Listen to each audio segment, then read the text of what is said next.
Perguntas e respostas bíblicas sobre o homem. A.T. Jones, Biblioteca dos Estudantes da Bíblia, número 76, 15 de dezembro de 1890. Nos pensamentos do homem surgem muitas perguntas a respeito de si mesmo. Algumas delas são altamente importantes. Tão importantes, de fato, que a palavra de Deus as registrou. E não é só isso. Esta palavra não apenas registrou as perguntas, mas também as respostas para essas perguntas. E quando a palavra de Deus faz uma pergunta e a responde, então na resposta temos a verdade absoluta sobre essa questão, e todas as disputas acabam. Não há espaço para controvérsia, pois assim diz o Senhor, teu Redentor, o Santo de Israel. Eu sou o Senhor teu Deus, que te ensina o que é útil, que te guia pelo caminho em que deves andar. Isaías 48:17. Portanto, qualquer coisa que o Senhor ensina é um ensinamento proveitoso. Quer acreditemos, quer gostemos ou não, isso não faz diferença no que diz respeito ao ensinamento. O ensinamento é proveitoso, e tudo o que entra em conflito com ele é inútil. O caminho que o Senhor guia é o caminho que devemos seguir. E seguir qualquer outra direção é ir pelo caminho que não devemos. A.T. Jones, originalmente publicado pela Pacific Press Publishing Company, Oakland, Califórnia. O homem é mortal ou imortal? No Salmo capítulo 8, versículo 4, está a pergunta: que é o homem para que te lembres dele? Claro que há mais de uma maneira de referir essa pergunta ao homem, mas o ponto sobre o homem que desejamos agora abordar é o da imortalidade. Que é o homem? Ele é mortal ou imortal? Não precisamos ir longe para obter uma resposta. Será o homem mortal mais justo que Deus? Jó 4:17. Ó Senhor, tu és o nosso Deus. Não permita que o homem mortal prevaleça contra ti. 2 Crônicas 14:11.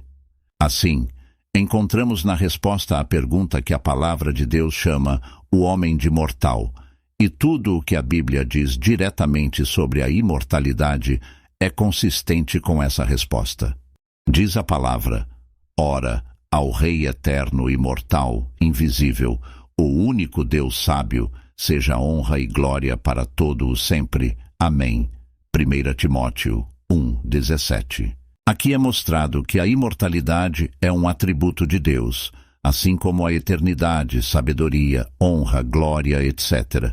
Nenhuma dessas coisas pertence ao homem como ele é. Novamente, falando da aparição de Jesus Cristo, a palavra diz: a seu tempo mostrará o bendito e único soberano, o Rei dos reis e Senhor dos senhores, o único que possui imortalidade, que habita em luz inacessível, a quem nenhum homem viu nem pode ver. 1 Timóteo 6:15-16.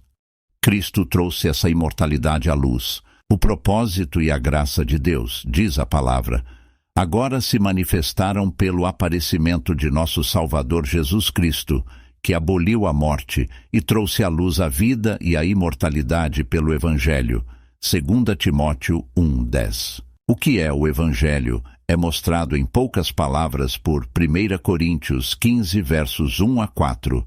Declaro a vocês o Evangelho que vos preguei, pois vos entreguei, antes de tudo, o que também recebi, que Cristo morreu por nossos pecados segundo as Escrituras, e que foi sepultado, e que ressuscitou ao terceiro dia, segundo as Escrituras. Assim, então, na morte, sepultamento e ressurreição de Cristo está resumido o Evangelho. E através do Evangelho é dito que Cristo trouxe à luz a vida e a imortalidade. Certamente não foi morrendo nem sendo sepultado que tanto a vida quanto a imortalidade foram trazidas à luz, pois ambas essas coisas eram familiares a todos os homens, mas ressuscitar dos mortos e trazer com ele uma multidão de mortos, que também apareceram a muitos, Mateus 27, 52 e 53, isso foi trazer à luz algo que nunca havia sido visto antes. Isso foi trazer a vida e a imortalidade à luz de fato. Portanto, é através da ressurreição que Cristo trouxe a imortalidade à luz. Novamente, as Escrituras dizem que Deus dará vida eterna aos que, com perseverança em fazer o bem, buscam glória, honra e imortalidade. Romanos 2, 6 e 7. Agora, como a imortalidade deve ser buscada, e como Deus é o único que a possui, e como Cristo é o único que a trouxe à luz, segue-se que a imortalidade deve ser buscada em Deus, através de Cristo. Assim também diz a Escritura: o dom de Deus é a vida eterna por meio de Jesus Cristo nosso Senhor. Este é o testemunho que Deus nos deu a vida eterna, e essa vida está em seu Filho. Quem tem o Filho tem a vida, e quem não tem o Filho de Deus não tem a vida. Romanos 6, 23, 1 João 5, 11 e 12. Tendo então buscado e descoberto que a imortalidade vem somente através de Cristo, perguntamos: quando ela é concedida a nós como nossa própria? Eis que vos digo um mistério: nem todos dormiremos, mas todos seremos transformados, num momento, num abrir e fechar de olhos, ao som da última trombeta. Pois a trombeta soará, e os mortos serão ressuscitados incorruptíveis, e nós seremos transformados. Porque é necessário que este corpo corruptível se revista de incorruptibilidade, e que este corpo mortal se revista de imortalidade. E quando este corpo corruptível se revestir de incorruptibilidade, e este corpo mortal se revestir de imortalidade, então se cumprirá a palavra que está escrita: tragada foi a morte na vitória. Graças a Deus que nos dá a vitória por nosso Senhor Jesus Cristo. 1 Coríntios 15, 51, 57. Assim, a história que a palavra de Deus nos conta sobre a imortalidade é esta: o homem, sendo mortal, não a possui. Deus a possui. Cristo a trouxe à luz através do Evangelho. O homem deve buscá-la em Deus através de Cristo, e a obterá na ressurreição dos mortos. Pois é então que este mortal se revestirá de imortalidade. É então que a morte será tragada na vitória. Isso acontece ao som da última trombeta, pois a trombeta soará, e os mortos serão ressuscitados incorruptíveis, e os vivos serão transformados. Mas quando é que a última trombeta soará? É quando o Senhor Jesus vier em sua glória. Pois o próprio Senhor descerá do céu com alarido, com a voz do arcanjo e com a trombeta de Deus, e os mortos em Cristo ressuscitarão primeiro. Depois nós, os que estivermos vivos e permanecermos, seremos arrebatados juntamente com eles nas nuvens, para encontrar o Senhor nos ares. E assim estaremos para sempre com o Senhor. 1 Tessalonicenses 4, 16, 17. A imortalidade é obtida de Deus, através de Cristo, na ressurreição dos mortos. É o som da última trombeta que desperta os mortos. Essa trombeta soa na vinda do Senhor. Portanto, sem a segunda vinda do Senhor Jesus, nunca receberemos a imortalidade. Por essa razão, ansiamos por sua gloriosa aparição. Nós vigiamos, aguardamos por ele, que mudará nosso corpo vil, para que seja semelhante ao seu corpo glorioso. Pois sabemos que quando ele se manifestar, seremos semelhantes a ele, porque o veremos como ele é. Amém. Ora vem, Senhor Jesus. Para onde vão os homens quando morrem? Outra questão importante sobre o homem, uma que já foi feita por toda pessoa que viveu o suficiente para pensar sobre o assunto, é: quando um homem morre, para onde ele vai? Qual é a sua condição? Etc, etc. Esta pergunta a Bíblia faz. O homem morre e se desfaz. Sim, o homem exala o espírito. E onde está? Jó 14:10. Claro que muitas respostas foram dadas a essa pergunta. E ainda há muitas, mesmo nesta terra onde as Bíblias estão espalhadas por toda parte. Alguns dizem que se ele morrer ímpio, está no inferno. Se ele morrer justo, está no céu. Outros dizem que ele não está nem no inferno nem no céu, mas no purgatório. e ainda outros, que ele não está em nenhum desses lugares, mas passou para as esferas, e ainda se associa e se comunica com aqueles que ainda vivem. Claro que todas essas respostas não podem estar corretas, e de fato, nenhuma delas está correta. Somente a Bíblia dá a resposta correta a esta, sua própria pergunta. E como estamos estudando apenas as respostas bíblicas às perguntas bíblicas, somente isso será o que buscaremos nesta questão de onde está o homem quando ele morre. O homem morre e se desfaz, sim, o homem exala o espírito, e onde está? Resposta: o coração dos filhos dos homens está cheio de maldade e de loucura enquanto vivem, e depois disso eles vão para os mortos. Eclesiastes 9:3. Ao bom rei Josias, Deus disse: serás recolhido ao teu sepulcro em paz. Segundo Reis 22:20. Dos ímpios, ele também diz: contudo, ele será levado ao sepulcro e permanecerá no túmulo. Jó 21:32. Jacó disse: descerei à sepultura para meu filho, chorando. Gênesis 37:35. Não multiplicaremos textos sobre este ponto, mas simplesmente mostraremos que isso é confirmado pela palavra de Cristo. Quando ele vem para recompensar seu povo, e quando ele os chama, todos os que estão mortos são encontrados na sepultura. Vem a hora em que todos os que estão nos sepulcros ouvirão a sua voz e sairão, os que tiverem feito o bem para a ressurreição da vida, e os que tiverem feito o mal para a ressurreição da condenação. João 5:28, 29. Portanto, a resposta bíblica a essa pergunta é claramente que ele está na sepultura. Mas qual é a sua condição ali? Vamos ler um versículo de Jó novamente. O homem exala o espírito, e onde está? Assim como as águas se esvaem do mar, e o rio se esgota e seca, assim o homem se deita e não se levanta, até que não haja mais céus, não acordarão, nem serão despertados do seu sono.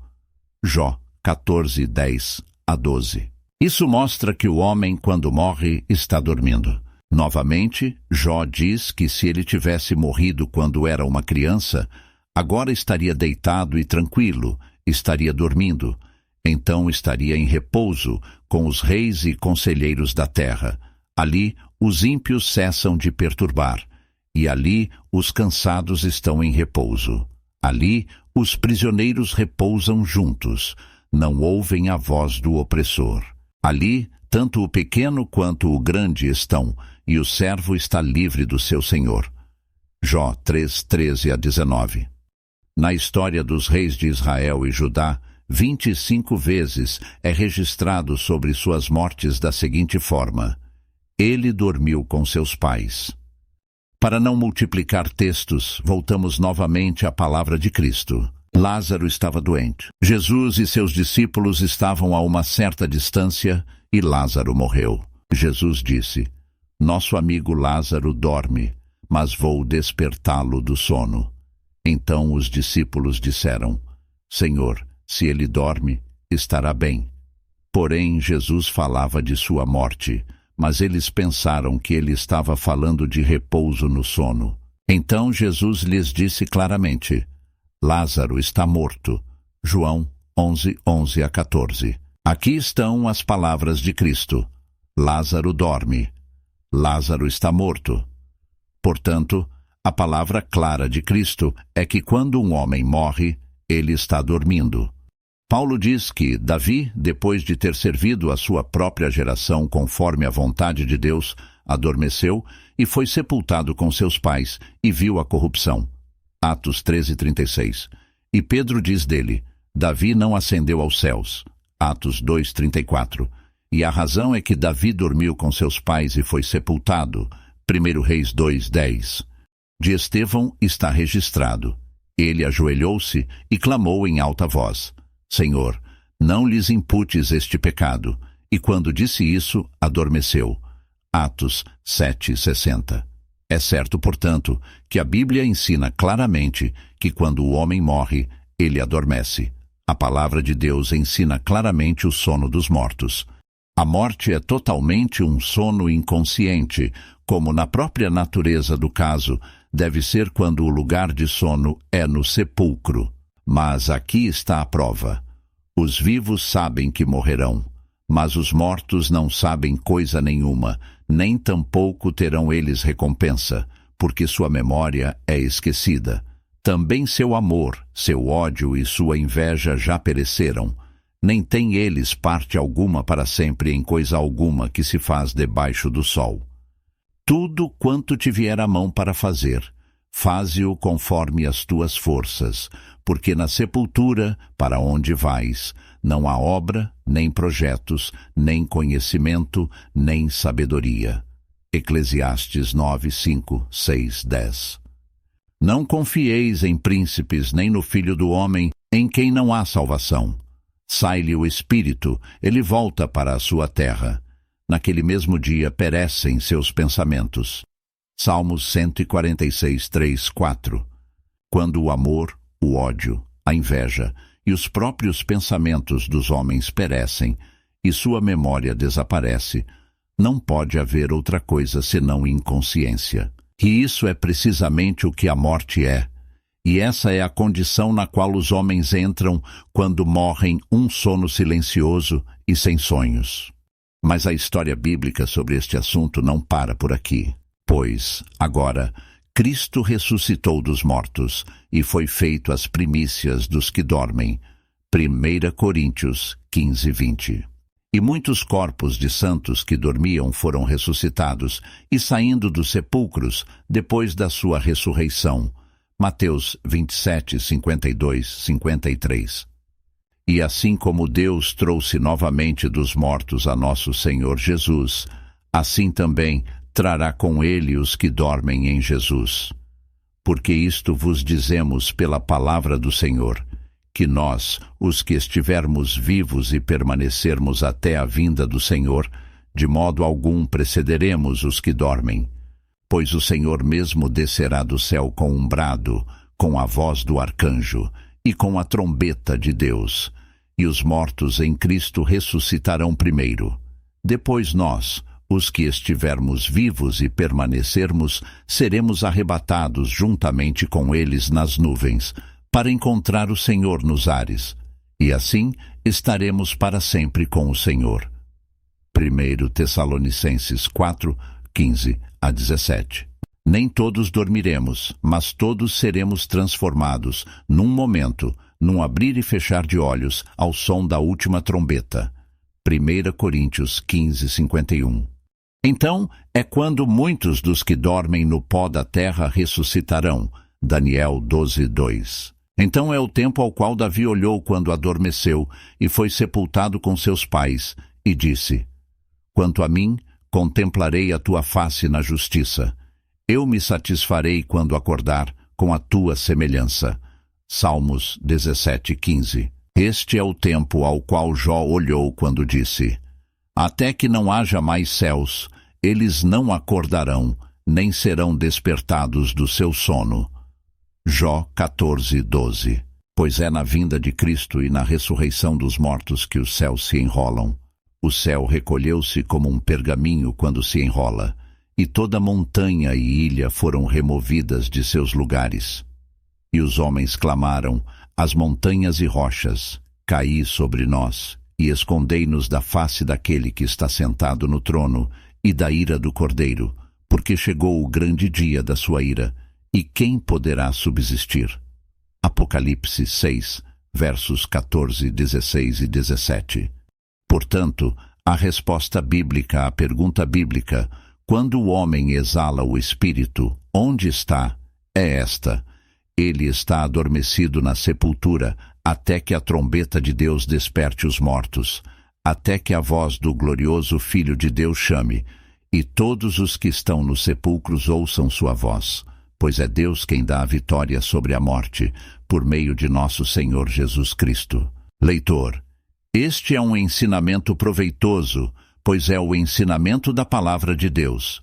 Pois assim diz o Senhor teu Redentor, o Santo de Israel: Eu sou o Senhor teu Deus, que te ensina o que é proveitoso, que te guia pelo caminho em que deves andar. Isaías 48:17. Este é o caminho que o Senhor Jesus nos guia. Você o seguirá? Os mortos louvam ao Senhor? Outra questão é: será que os mortos louvam ao Senhor? Hoje em dia, acredita-se como algo certo que se uma pessoa for justa, ou mesmo professadamente justa, quando ela morre, ela vai para o céu e se junta às hostes angélicas em seus cânticos santos de louvor ao Criador de tudo. Mas nas Escrituras, essa pergunta é feita, em conexão com certas outras, de uma maneira e em um tom que, por si mesmos, admitem apenas uma resposta negativa. Diz o salmista: mostrarás tu maravilhas aos mortos? Levantar-se-ão os mortos e te louvarão? Será proclamada a tua bondade no sepulcro, ou a tua fidelidade na perdição? Serão conhecidas as tuas maravilhas na escuridão, e a tua justiça na terra do esquecimento. Salmos 88, 10-12. Aqui, a sepultura, o lugar dos mortos, é chamada de a terra do esquecimento.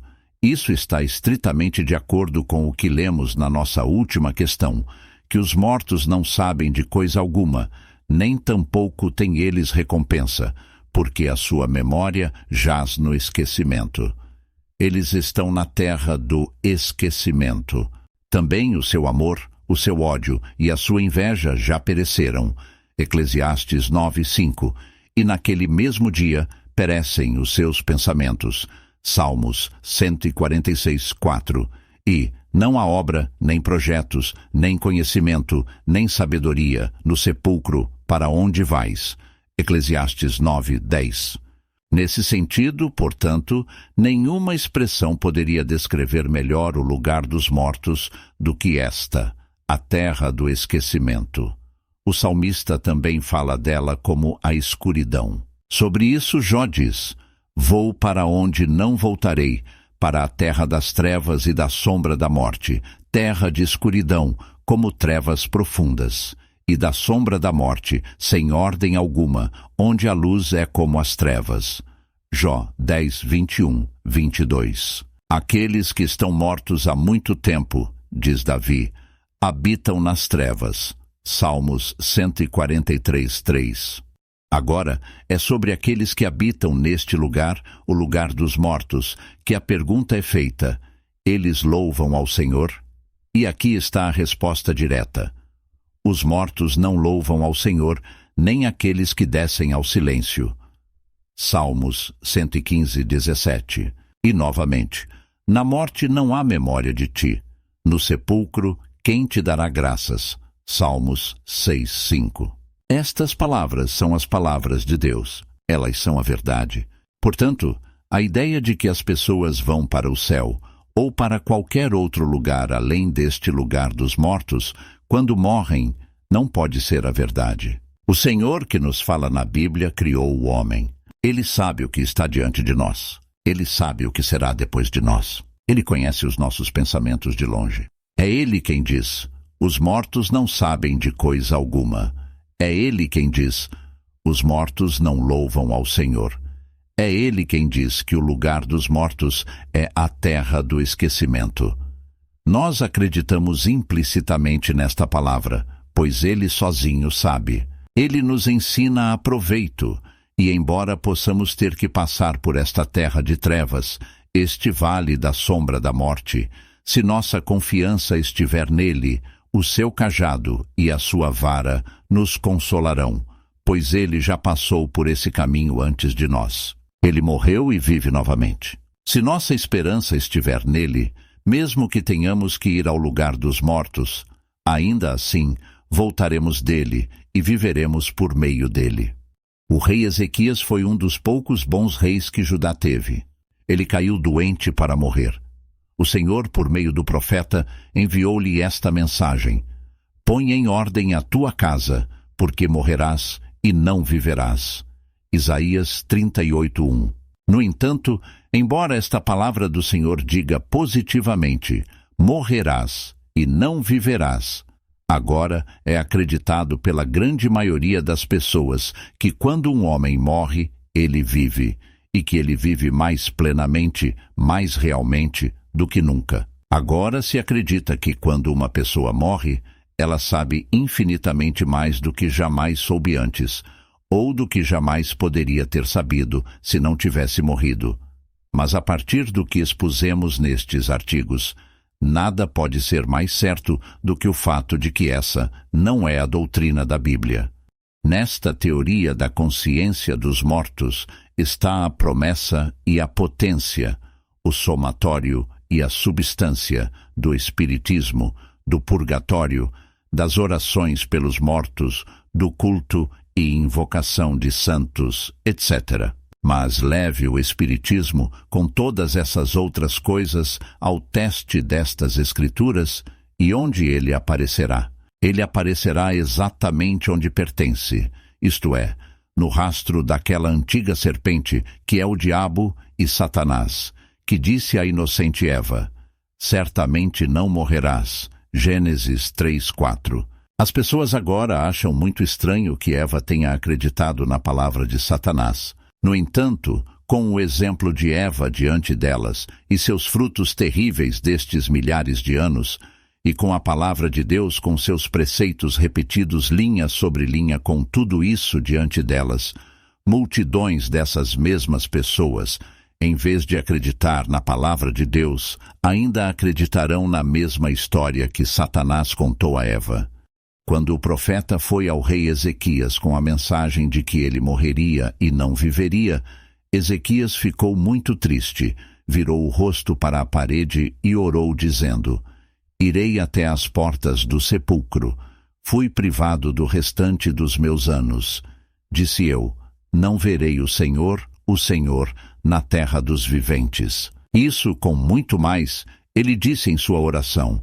E o Senhor enviou novamente Isaías ao rei, dizendo: ouvi a tua oração, vi as tuas lágrimas, eis que acrescentarei aos teus dias 15 anos. Então Ezequias louvou ao Senhor e disse: tu, por amor à minha alma, a livraste da cova da corrupção, pois o sepulcro não te louvará, a morte não te exaltará. Os que descem à cova não podem esperar pela tua verdade. O vivo, esse te louvará, como eu faço hoje. O Pai fará notória a verdade aos filhos. Veja Isaías 38 em toda a sua extensão. Pegue esta declaração simples e expressa da palavra de Deus. Os que descem à cova não podem esperar pela tua verdade, e com ela teste a nova teologia da provação após a morte, que agora está sendo discutida por todo o país, e sua completa nulidade será vista num relance. Quando um homem morre, sua oportunidade de aprender a verdade acabou. Ele está morto. Ele foi para a terra do esquecimento, para o sepulcro, e aqueles que vão para lá não podem esperar pela verdade de Deus. Se não a aprenderam e não a amaram, antes de ir para lá, nunca a aprenderão. Agora é o tempo aceitável. Eis agora o dia da salvação. 2 Coríntios 6:2. Hoje, se ouvirdes a sua voz, não endureçais os vossos corações. Hebreus 4:7. São os vivos, não os mortos, que louvam ao Senhor. Portanto, a resposta bíblica a esta pergunta bíblica é: os mortos não louvam ao Senhor, nem aqueles que descem ao silêncio. Salmos 115:17. Outra questão importante é: se um homem morre, voltará a viver? Essa pergunta não é uma que se faz agora tanto quanto deveria. A pergunta que é feita agora muito mais do que deveria é se o homem realmente morre, se há realmente algo como a morte. E como na grande maioria dos casos é decidido que o homem não morre, que não há morte, o que parece ser é transição, na visão de que o homem nunca deixa de viver, não seria uma pergunta totalmente apropriada perguntar: voltará a viver? Mas, como temos mostrado abundantemente, a Bíblia considera este assunto do ponto de vista do fato de que o homem morre, que quando ele está morto, ele está totalmente inconsciente, e que toda a perspectiva de uma futura existência depende de uma resposta afirmativa da palavra de Deus à pergunta de se ele voltará a viver. Em Jó 14:14 está escrita a pergunta a qual aqui nos referimos. Se um homem morrer, viverá novamente? E em Isaías 26:19 temos a resposta direta para a pergunta: os teus mortos e também o meu cadáver viverão e ressuscitarão. Despertai e exultai, os que habitais no pó, porque o teu orvalho será como o orvalho das ervas, e a terra lançará de si os mortos. A única esperança de vida futura que a palavra de Deus apresenta está na ressurreição dos mortos. Esta é a esperança dos justos, é a esperança do cristão. Paulo, ao discutir este assunto da ressurreição dos mortos, primeiro prova que Cristo ressuscitou, e então diz: ora, se prega que Cristo ressuscitou dos mortos, como dizem alguns dentre vós que não há ressurreição de mortos?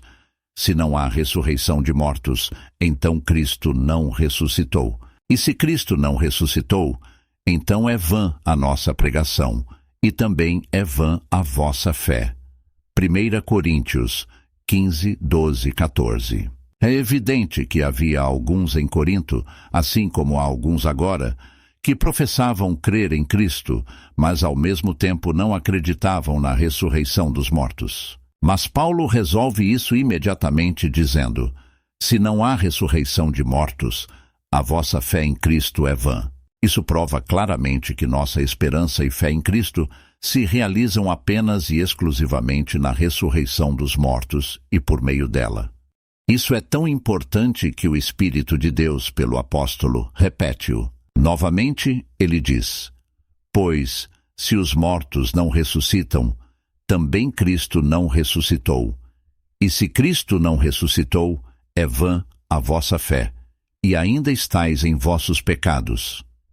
1 Coríntios 15, 16 e 17. Aqui é declarado que negar a ressurreição dos mortos é negar a ressurreição de Cristo, é deixar o professo crente ainda em seus pecados, e, portanto, subverte o Evangelho e a salvação de Cristo. Isso é seguido por outra conclusão muito importante, que é: se os mortos não ressuscitam, aqueles que dormiram em Cristo pereceram.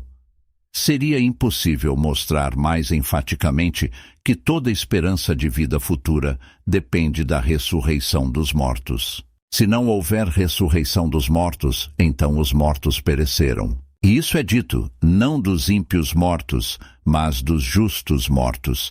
Também os que dormiram em Cristo, mesmo esses pereceram se não houver ressurreição dos mortos. No versículo 32, isso é repetido de outra forma. Se, como homem, combati com feras em Éfeso, que me aproveita, se os mortos não ressuscitam, comamos e bebamos, que amanhã morreremos. Argumentos como esse são muito raramente ouvidos em nossos dias. O argumento agora é: que vantagem tem em praticar a vida de abnegação cristã se a alma não for imortal? Que vantagem tem em fazer essas coisas se não formos para o céu quando morrermos? E assim é cantado: ó, você deve ser um amante do Senhor, ou não pode ir para o céu quando morrer. A verdade é que, embora você seja um amante do Senhor, você não pode ir para o céu quando morrer, mas pode ir na ressurreição dos mortos, e isso é na vinda do Senhor. Pois assim está escrito: porque assim como todos morrem em Adão, assim também todos serão vivificados em Cristo, mas cada um por sua ordem, Cristo as primícias, depois os que são de Cristo na sua vinda. 1 Coríntios 15, 22, 23. Porque o mesmo Senhor descerá do céu com um brado, com a voz do arcanjo e com a trombeta de Deus. E os mortos em Cristo ressuscitarão primeiro. Depois nós, os que ficarmos vivos, seremos arrebatados juntamente com eles nas nuvens, a encontrar o Senhor nos ares, e assim estaremos sempre com o Senhor. 1 Tessalonicenses 4, 16, 17. Dessa maneira é que vamos para o céu. Dessa maneira encontramos o Senhor. A esperança de vida por meio de Cristo na ressurreição dos mortos, é a esperança na qual Paulo viveu, a esperança na qual ele se exercitou, a esperança que ele pregou.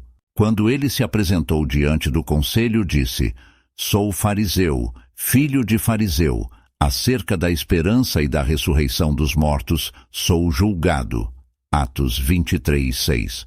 E depois, quando respondeu a seus acusadores diante de Félix, disse: Tenho esperança em Deus, que eles mesmos também aceitam, que haverá uma ressurreição dos mortos, tanto dos justos como dos injustos. Que aqueles que aqui estão digam se encontraram alguma falta em mim, enquanto estive perante o conselho, a não ser por esta única declaração que clamei estando entre eles. Acerca da ressurreição dos mortos, sou julgado por vós neste dia. Atos 24, 15 a 21. Novamente, quando se apresentou diante de Agripa, disse: E agora estou aqui para ser julgado pela esperança da promessa feita por Deus a nossos pais, a qual as nossas 12 tribos, servindo a Deus continuamente, dia e noite, esperam alcançar. Por esta esperança, ó rei Agripa, sou acusado pelos judeus. Por que se julga entre vós coisa incrível que Deus ressuscite os mortos? Atos 26, 6 a 8. Agora junte essas coisas. A. Ele estava sendo julgado pela esperança da promessa feita por Deus. B. Esta era a promessa feita aos pais. C. A essa promessa, as 12 tribos, todo Israel, esperam alcançar. D. Por esta esperança ele foi acusado pelos judeus. E. Mas ele foi acusado e interrogado pelos judeus acerca da ressurreição dos mortos. F. Portanto, a esperança da promessa de Deus, feita aos pais, é a esperança da promessa da ressurreição dos mortos. G. Isso é enfatizado por sua pergunta a Agripa: Por que se julga entre vós coisa incrível que Deus ressuscite os mortos? Quando Paulo estava em Atenas, porque pregava-lhes a Jesus e a ressurreição. Atos 17, 18.